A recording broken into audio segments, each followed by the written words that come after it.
possible, parce qu'il était Duduf pour moi, c'était devenu un grand ami. C'est le moment qu'il a gagné le champion d'Europe, 47-2, ou à Maubeuge ou Moyeuve. Ça, je ne sais exactement pas. Mais je sais encore, avant la finale, parce qu'il a joué avec moi la finale, il a gagné des parties en 5 et 6. Il a le moyen le plus pauvre, je crois. Mais moi, j'avais juste avant la partie finale 200 de moyenne générale. Mais je n'ai plus rien gagné parce que j'avais 3 matchs nuls en 2 ou 1 reprise. Alors, j'étais 3e ou 4e et je reste. Mais je jouais avec Duduf la finale et je savais d'avance qu'il n'a jamais eu un titre de champion d'Europe, 47-2, mais OK. Avant la finale, je dis, oh, et à ce moment-là, nous étions, laissons dire, déjà des amis. J'aimerais Duduf, seulement. Et je sais, si je finis la partie en 2 reprises, c'est 200 de moyenne générale, c'est presque... Hein, énorme à ce moment-là, 400 points, 2 reprises, 1 reprise, 2 reprises, mais s'il me bat, il est champion d'Europe. Et au début de cette partie, je sais que j'ai raté en 2e reprise pour quelques points, 5 ans. Mais Duduf jouait bien. Il jouait bien, parce que c'est un très très grand joueur, mais aussi un peu pour moi traqueur. Hein. C'était pas le... oui, c'était un artiste. Ça va pas. Hein. Mais pour moi, ça est resté. Je joue la reprise, il a fini. Si je termine, il n'est pas champion d'Europe. Un match nul. Et je joue la quitte et je joue un peu trop fort. Ça me donne une position drôle, où si je passe à gauche et à droite, et je joue ça. Mais je joue juste à gauche, juste à droite. Millimètre. Et il m'a vu et il s'est demandé des questions. Je vois sur sa figure, mais il était si content. Et c'est drôle parce qu'on doit être le sportif le plus grand, on doit faire ça, c'est le sport. Mais à ce moment-là, je m'excuse aux autres joueurs, j'étais aussi content qu'il a gagné. Parce que on me dit, tu vas donner, oui, non, j'étais dans le prairie parce que c'était un gars que j'aimais. Voilà. Et j'étais content pour lui à ce moment. Et ça, c'est un souvenir très important pour lui. Pour moi, il était gracieux, il a dit, allez, pour dire, il était sûr que je lui ai presque donné ce titre-là. OK. Et après, il m'a téléphoné à la maison et on joue cette saison le 47-1, où je suis champion d'Europe, et on joue le champion du monde à Groenlo, avec Vulting, Muller, Duduf, etc. Et il me téléphone et il me dit, Ludo, je viens te chercher, tu ne dois pas être fatigué, je viens te chercher à Deurne, où je vivais, et on va ensemble au champion 47-1. Et là-bas, je ne peux jamais le dire, parce que j'ai jamais dans ma vie, j'ose le dire, laissé gagner un gars en disant, si je voudrais qu'un gagne une partie avec moi, c'était ma décision à ce moment-là. Mais jamais j'ai dit, tu peux gagner. Non, j'ai jamais fait. Si je l'ai fait 2, 3 fois, peut-être, mais c'est mon secret. C'est mon secret. Et il est venu chez moi, et il était roulé à Groenlo, et il m'a aidé sur une... J'avais une mentalité naturellement, mais il était à côté de moi. Il m'a dit, maintenant c'est ton tour. Tu dois gagner le champion du monde. Et il était toujours en dessous de moi. Il m'a fait comme un manager. Comme un coach. C'était le premier titre de champion du monde au 47 ans. J'ai une là-bas. Au même temps, j'ai gagné à Nancy le 47 ans, avec Müller en finale. À Groenlo, 100 mètres de sa maison avec Vulting. Parce que tout le monde était des Hollandais. On tirait à la bande. C'est des accidents. Mais Groenlo gagne le tirage et tout le monde applaudit. Mais je dois dire directement, je l'ai battu de loin, ils ont aussi applaudi. J'ai battu Müller, qui est beaucoup de beaux joueurs, hein, connaissant dans le temps, qui m'a battu beaucoup de fois au cadre, je dois le dire. Mais c'est un grand souvenir qui s'était passé sur moi avec Duduf sur une année, mais ça n'a rien changé. On était des amis et après on est devenus oui, sincères. Mais ça, c'est ma plus beau souvenir. Il est dans les autres manières. C'est démarré un peu, je crois, au temps des multicolores à Paris. Et sa club m'a invité pour jouer des démonstrations, etc. Et il était drôle.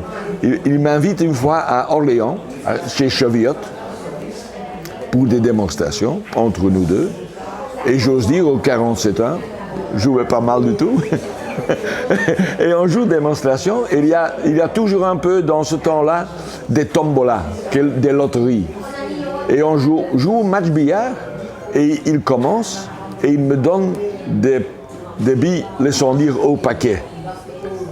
J'ai des billes ensemble, et il dit, Ludo, il y a peut-être 300, 400 personnes pour la démonstration, il me dit, Ludo, voilà, maintenant, moi je vais faire la loterie, et tu joues. Je dis, mais Roland, je peux rater. Il dit ça haute voix dans la salle. Je dis, je peux comment? Non.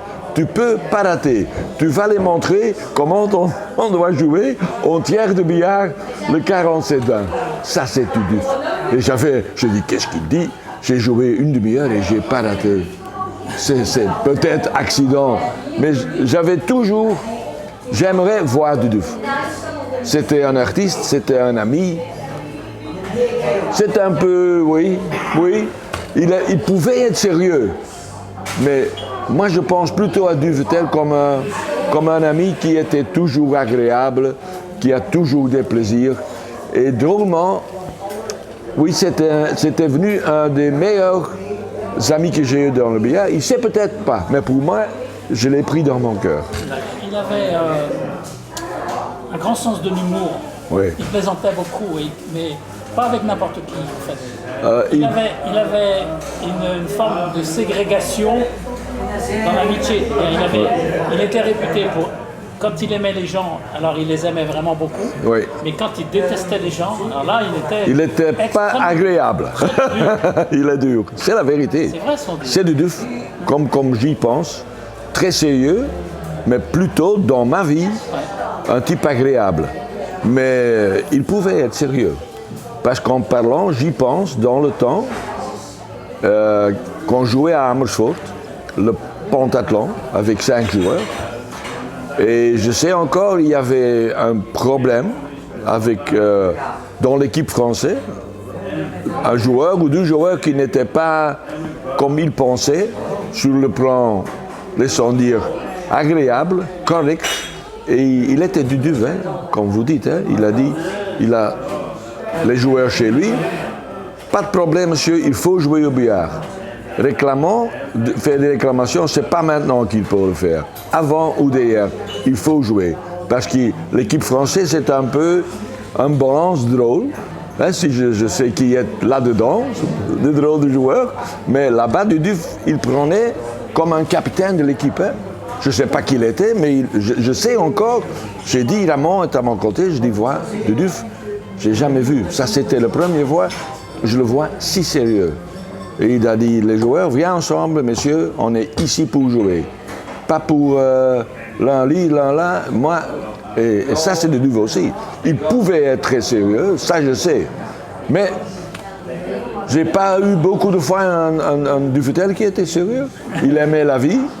Il aime peut-être comme moi j'aime la vie aussi. Ça fait un clic entre nous deux. Après quelques temps, au début, c'est naturellement... J'étais plus jeune que lui. Bonjour, monsieur Duvetel. Après, c'était Roland. Et à la fin, il est si... Oui, il est... Je peux rien dire de mauvais. C'était un type formidable. Je ne sais pas comment il était reçu en France, mais vous m'avez parlé des étudiants, des élèves.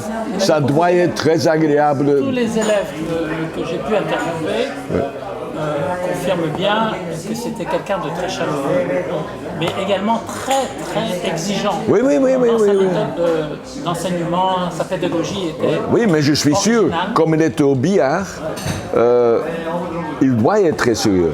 Je suis sûr, j'ai jamais, mais pour les élèves, pour étudier, mais il a le flair, peut-être dans une leçon, de faire 5 ou 10 minutes qu'on rit pour le relax. je vois du Dufetel comme ça, qu'il peut engager ces gens en riant, et alors 30 minutes, messieurs, il faut, hein, plus rire maintenant, hein, travailler, hein, ça c'est des Duf. Et je crois c'est dommage pour lui qu'il n'a pas des titres comme il pouvait avoir, mais ça c'est peut-être sa faute. Pour moi c'est un artiste. Voilà, il a présenté le billard d'une autre manière. Oui. Il avait un style très personnel. Et ça arrive une reprise qu'il dit, allez, je sais pas comme ça, mais il n'en faisait pas une histoire. Il n'a pas peut-être le caractère, je ne sais pas. J'ai eu la discussion avec Raymond, on parle beaucoup maintenant, et souvent on dit, je dis toujours les 10 meilleurs joueurs à ce moment-là, et même maintenant, pourquoi il y a toujours le 1, le 2, le 3 et le reste. Je m'excuse de dire comme ça. Et je dois rire parce que je dis Raymond, c'est très simple, le joueur avec le plus mauvais caractère, et j'ai pas voulu dire le plus mauvais caractère, c'est le mieux. Je dois dire le plus caractère complet. Il faut être gagnant. Il a dit chez moi, il était un peu blanc, Raymond. Il dit, qu'est-ce que tu me dis, mauvais caractère? Je dis, alors Raymond, moi j'ai le deuxième mauvais caractère. J'ai le deuxième. Je voudrais dire, les 10 meilleurs joueurs, c'est le caractère qui fait tout. Souffrir. Si moi j'étais sur ma chaise avec même Raymond, je dis dans ma main, mais j'étais pas fâché, laisse-moi encore une fois. Laisse-moi encore une fois. Si on tombe comme ça, c'est fini. Parce que c'est l'ego, il n'avait peut-être pas un ego assez développé pour gagner des... Pour moi, il manquait, je dois gagner. Voilà. Je veux gagner, mais... C'était pas une obsession pour lui de... La vie est belle. C'est pour moi un Français, comme j'y pense toujours, qui aime la vie, qui est un peu Bourgondi. Qu'est-ce qu'on dit? Bourgondi aime un beau verre, un beau vin. Ça, c'est pour moi Dufetel. Et c'est pour ça qu'il a peut-être manqué les plus hautes places 1-2. Mais n'oublie pas, il n'y a pas un joueur qui était sûr de gagner avant la partie. Demande à Raymond, c'était pas sûr. Contre lui, il y avait toujours une part de risque. Avec Duf, j'avais toujours peur. Et l'unique fois dans ma vie avec De Pape, qui était venu une champion d'Europe aux 3 bandes, en France, Kroon, samedi soir, si je bats Duf, je suis champion d'Europe. Et si je perds, c'est pas sûr. Et De Pape m'a battu en finale, mais Duf m'a battu en demi-finale, laissons dire.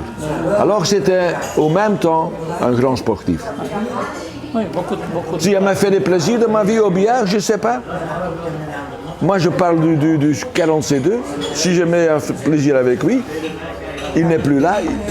Il peut douter. Mais c'est pour ça. Un sportif, il joue pour gagner. Et je trouvais dommage que j'ai perdu. Mais je n'étais jamais fâché pour ça parce que c'était correct. Il m'a battu parce qu'il doit. Et c'est pour ça qu'il dit que c'était un homme qui fait des choses très très sérieuses, et il déteste les sérieux, mais pour moi plutôt, c'est un homme, la vie est belle. Il avait quelque chose que j'aimais. Probablement, il était très cultivé, un petit personnage, il lisait énormément. Oui. Il avait une double vie. Oui, c'est pour ça.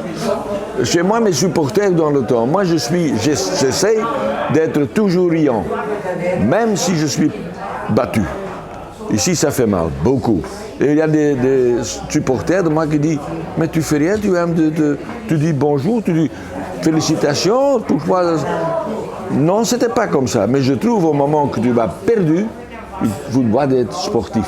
Tu ne dois pas chercher des choses. Tu as perdu, tu as perdu. Mais pour moi, même s'il n'a qu'un titre que je sais par cœur, c'est un grand champion. On peut dire qu'est-ce qu'on veut. C'est un grand champion, c'est surtout un grand homme. Comment vous expliquez qu'il n'a pas laissé de traces? Parce qu'il a une réputation de pédagogue. Il avait, tout le monde le reconnaissait, contrairement à Jean Marty, qui était un très grand champion. Oui. Son savoir, il avait du mal à le transmettre. C'était compliqué à comprendre ce qu'il voulait dire. Et Dufetel, c'était l'inverse. Oui. Dufetel avait une capacité à... Ouverte. voilà, à expliquer le billard de façon simple, faire progresser un joueur. Il avait des vraies méthodes d'enseignement, mais il n'a rien écrit. Il n'y a aucune trace, pas de document, pas de livre, rien. Donc tout le monde regrette ça. Le savoir qu'il a pu transmettre à des joueurs qui aujourd'hui sont des champions, on voit bien d'où ça vient. Hein. On regrette tous qu'il n'y a pas eu au moins une trace écrite de tout ça, rien. Non. Comment on explique ça? Je crois que c'est la simplicité de Duf. Il aime le billard. Allez, comme on dit, ça ne lui donne pas d'importance qu'une fois qu'il n'était plus là, qu'on parle de lui, il a fait ça pour lui. Et uniquement pour lui.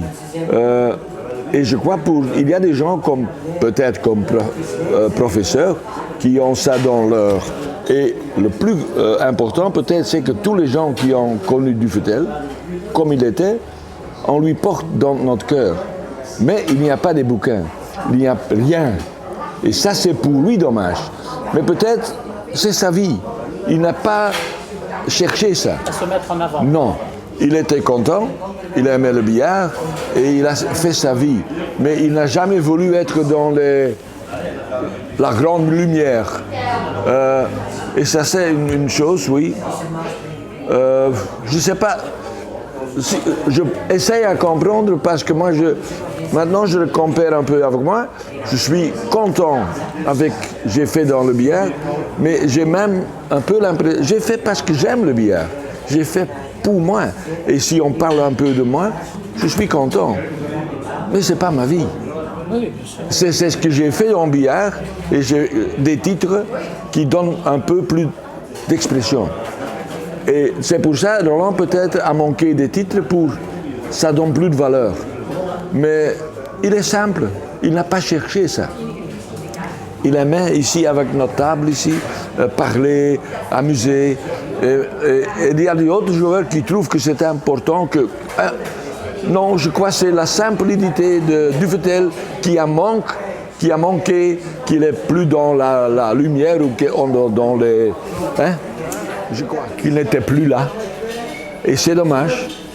Parce que certains moments, naturellement, on n'a perdu pas, il était encore vivant, mais il y a question, où est Roland? Parce qu'on ne le voyait plus.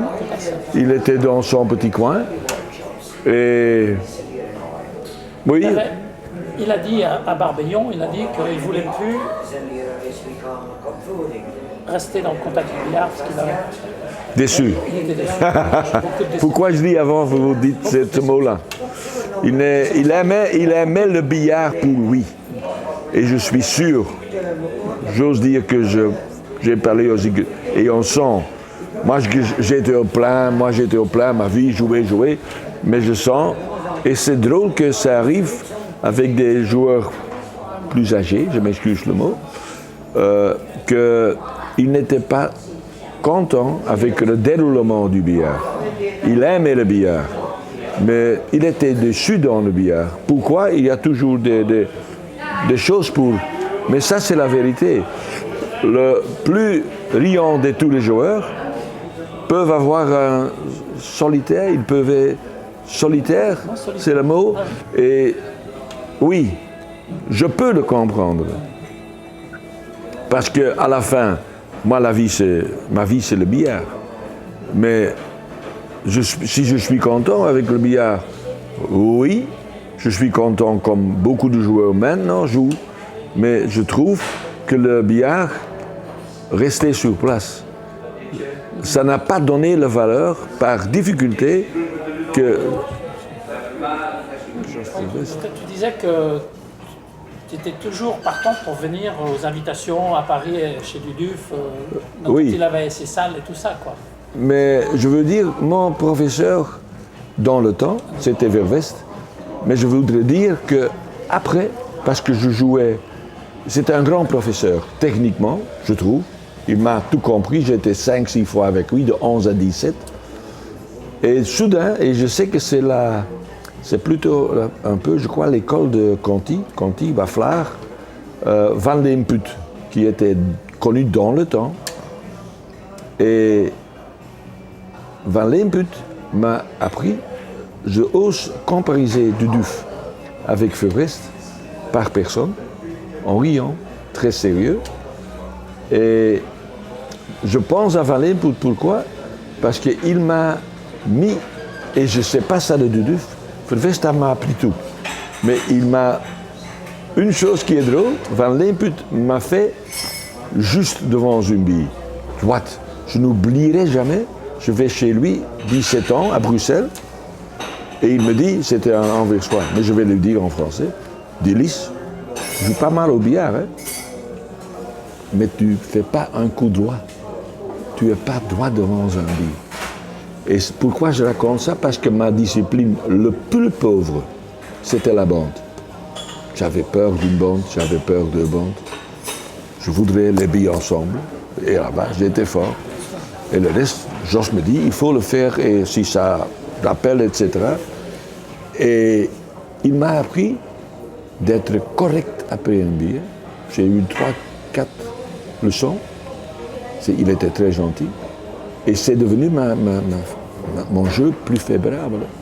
Il m'a expliqué le une bande comme il faut, le deux bandes comme il faut. Hein? Mais je pense à Van Leenpoet parce que je croyais qu'il a joué, il a parlé, parce que j'ai parlé de dans son temps, Conti, c'était pour nous, moi j'étais jeune, mais le nom Conti dans le billard. Il a laissé une trace énorme. Une trace énorme, et je peux, avec tout respect, mais ma force du 40C2 et ma force que j'ai devenu être, c'est le tiers du billard. J'ai vu Waflard jouer 40C2 en pensant, il rate jamais. Et je savais que c'était l'école à peu près de ces gens-là. Voilà, tout à fait. C'est un gars qui a... Pas uniquement la ligne, que mon professeur dans le temps, avec Tony Schraben, c'est là la série, comme le série américain, mais j'ai vu que le tiers du billard, et j'ai 2 années avec Waflard, j'ai joué, il faisait 140 de moyenne générale au championnat de Belgique. Je dis, qu'est-ce que c'est que ça? Et j'ai dû sasser le jeu. Hein. Naturellement, on a besoin du ligne pour profiter, mais on ne doit pas rater. Hein. Il jouait dans le tiers du billard, et ça, pour la bande et pour tous les petits jeux, Van Leenpoet m'a fait juste au billard. Tout à fait. Et c'est ça où j'ai eu le caractère de dire, je peux gagner. Si je joue bien, je peux faire 400, je peux faire 300. Mais je parle encore une fois de ça parce que je sais que Van Leenpoet parlait dans ce temps. On a parlé de Duduf, il a joué avec Duduf, professeur. Il parlait avec beaucoup de respect pour Duduf. Et naturellement, Conti, qui était. J'ai jamais vu jouer. J'ai raconté une fois, comme j'étais très jeune, Conti à Paris, mais c'est dans le temps, un monument. Hein. Ça, allez, il n'y a pas de monument, je dis, mais c'est un inventeur. Je crois que cette école-là, oui, c'est une belle école, et il l'a prouvé. Waflard, pour moi, c'était un peu, qu'est-ce qu'on m'a parlé de Conti, tiers de billard, c'est le mot que j'ai vu, j'ai lu le livre hein, du professeur, hein, parce que c'est pas un livre de billard, c'est question et... Exact. Hein, j'ai lu le livre et c'était pour moi un peu, c'était nouveau. Oui, complètement. C'était nouveau. Tout le monde reconnaît qu'il y a plusieurs évolutions dans le billard. Oui, mais la différence c'est plutôt que comme je dis artiste, mon professeur Duduf, il jouait, pouf, pouf, pouf, pouf. Mais l'école de cela, c'était pas raté. Pas raté. C'était rationalisé. Ils ont, oui. Alors que Dufetel, il jouait sur une belle mécanique, très bien huilée, très belle. Mais si ça s'ouvre, un peu dangereux. Jamais trop près, non. Toujours à distance. On avait même l'impression que quand il jouait au 47-2, par exemple, que ça finissait par l'ennuyer de jouer la bille trop près. Quoi. Oui, parce que ici à Anvers, dans le temps, tu es sûr, les 2010 que j'ai fait consécutifs, j'ai fait 1000 tiers de billard. Sans bouger, non? Oui, à gauche, à droite, en longueur peut-être 3 fois dans le parti, mais toujours dominante. Et j'ai pas la moitié, c'était peut-être facile, mais le reste c'était sûr. Tiers du billard dominante. Et ça, c'est... Les grands principes de... J'ai respect pour l'école française pour ça, parce que je sais que ça vient de ça. Oui, c'est... Et Waflar, je m'ose dire, on parle de Duf naturellement, mais c'est la différence. Je veux dire que le Duf, il était si fort, mais en jouant. Il donne peut-être une reprise de temps en temps, de trop dans un parti, que les gens disent « Ah !» C'est fini, là. Maintenant, une reprise et puis ça y est. Quoi. Quand même, Marty était fort aussi. Hein. Oui, mais c'est autre chose. Autre. Je sais qu'il a en Belgique une fois avec Raymond, 71-2, finale, tirage au sort, et il a peur de Raymond parce qu'il a battu beaucoup, mais je commence, il dit. Il a fini, 300 points. Hein. Ok, ça n'arrive pas tous les jours, mais il y a entre beaucoup de joueurs, qu'est-ce que c'est la différence? J'ose tout dire. Beaucoup de bons joueurs, mais c'est la tête. La tête, la volonté de souffrir. Oui, et puis, sur la chaise, dit non. Tout à fait. Il y a ceux qui décident d'en faire un métier avec une stratégie, une volonté déterminée. Vraiment, hein. C'est la chose, l'extra. Voilà. Et ça devient une obsession. Ouais.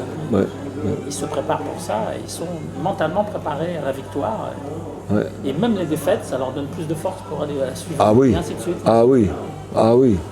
Premièrement, tu dois apprendre à perdre.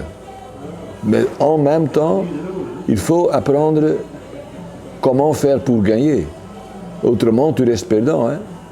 Tu peux certainement pas aimer de perdre et dire « Ah, allez, je dis toujours, dans le temps, il y a beaucoup de joueurs. Ah, allez, entre parenthèses, Raymond était le mieux, oui, il était le mieux. Non, il est le mieux, mais il va le battre. Il y a beaucoup de gens, oui, c'est Raymond.